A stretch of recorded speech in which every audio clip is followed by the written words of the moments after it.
Hey kids, what are we in today? Cast in place foundation. That's right, poured concrete. What's really cool about this house is not only, if you pan up, cameraman, which is the homeowner, you see the concrete on those boards? Those were the actual forms for the house. Talk about a craftsman. When they built a house like this, they weren't fooling around. This dude really wasn't fooling around. You'll notice I'm generally 6 foot tall and something. You know, I'm getting older, 43 this year, I get it. Look at the ceiling. Man, you don't get a pour like this in the city. It's the 116, guys. Check out the spread footage. Whoever built this intended on using this space, and it was built well.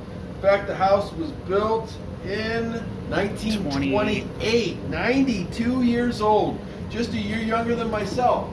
So, as we get over here, we can see where the concrete was batched, and it was batched on top of each other. So we see the different areas where the cement was able to get around the aggregate enough to actually coat it, and where it didn't, and where it wore off over time. Hey, it's 92 years old. Give it a break, right?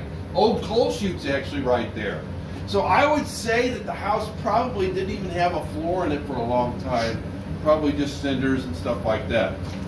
All right, we do have a walkout to the rear. This is the front of the house. So where the concrete was segregated pretty bad, it has some areas where over time the gutters have gotten tough. And by the way, this house had gutter guards put on it, and the pitch of the roof is too much, and so they ended up finding out that that's the case because of that. So gutter guards sometimes are not helpful. This then is where the honeycombing happened in between the pores, and so now it's starting to want to give it up a little bit.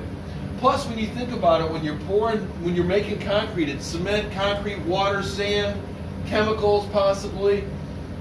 That water has a tendency sometimes to want to settle at the bottom, which makes the water-cement ratio kind of, and a lot of water to cement bad. So, kind of why we have what we have happening down here. Is it the end of the world? No.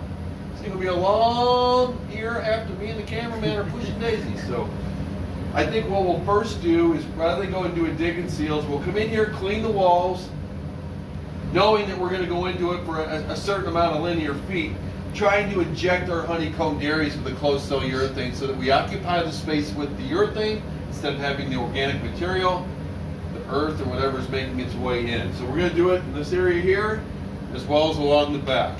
And then at that point, in the event that it needs to have a system put in it, you know, I grew up in St. Anne in a slab home. We didn't have air conditioning. We didn't have an air conditioning problem.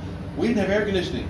So when a house doesn't have a drain tile system, it's just about adding it. Now, right now, we're not sure that we have subsoil issues to where it's entering the house.